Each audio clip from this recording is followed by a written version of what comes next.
আপনার নাম, ক্লাবের নাম? অভিজিৎ সরকার। ক্লাবের নাম? ক্লাবের নাম নগর উচ্চঙ্গ। এবার কততম পূজা করছেন আপনারা? 65তম। পূজার থিম কি? পূজার থিমে আমাদের মণ্ডপ ময়ূরের আদলে করা হচ্ছে। চলো চলো পরিবেশ। মূর্তি কে বানাচ্ছেন? মূর্তি শঙ্কর পাল, কোথাকার? কলকাতা নবদ্বীপ। নবদ্বীপের। এবার লাইটিং কি করছেন? লাইটিং করছে শ্রীরূপ ডেকোরেটর। প্যান্ডেলে? প্যান্ডেলও শ্রীরূপ কলকাতা থেকে, কলকাতার শ্রীরূপ মিলিয়ে করছে। প্যান্ডেল? ও প্যান্ডেল তো দীপালি ডেকোরেটর, কলকাতা নবদ্বীপের। বাজেট কত আপনাদের? বাজেট 30 লাখ। এই পুজোর 4 দিন কি থাকবে?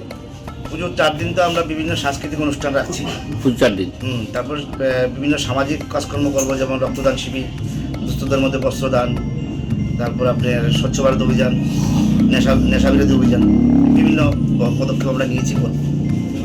পুজো উদ্বোধন করবেন কবে? কে করবে? হ্যাঁ, পুজো উদ্বোধন কে করবেন, কবে করবেন? পুজো উদ্বোধনে আমাদের মাননীয় মুখ্যমন্ত্রী ডক্টর শ্রী প্রফেসর ডক্টর মানিক শাহ মহোদয় আসবেন।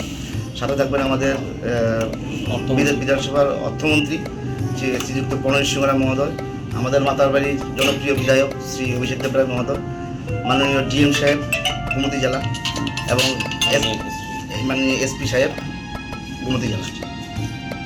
আর কি থাকবে আপনাদের পূজার? নবমী দিন আমাদের পাড়ার সবাইকে অন্নভোজনের জন্য নিমন্ত্রণ আছে, সবাই আসবে এবং অন্নভোগ দেওয়া হবে সবাইকে। কালেকশনটা কোথা থেকে করবেন আপনারা? কালেকশন তো আমাদের পাড়া থেকে হয়। মূলত পাড়ার থেকেই আপনারা কালেকশন করেন। বাজেট কত হবে? বাজেট 30 লাখ। প্রতি বছর তো আপনারা কোনো না কোনো সামাজিক কাজকর্ম করেই থাকেন, নিয়মিতভাবে আপনারা করেন, এবং যে সমস্ত ক্লাবগুলো রয়েছে আমাদের একটা বড় দিকটাও আপনাদের।